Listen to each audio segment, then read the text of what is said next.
ఏం పిల్లది ఎంత మాటన్నది, ఏం కుర్రది కూత బాగున్నది.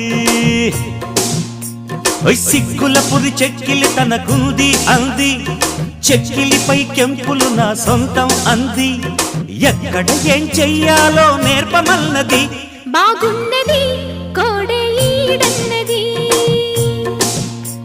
ఈడందుకే బీడి పాలైనది.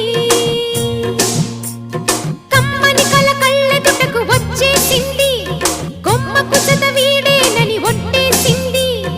ఎప్పుడు ఏం కావాలో అడగమన్నది. ఏం పిల్లది ఎంత మాటన్నది, బాగున్నది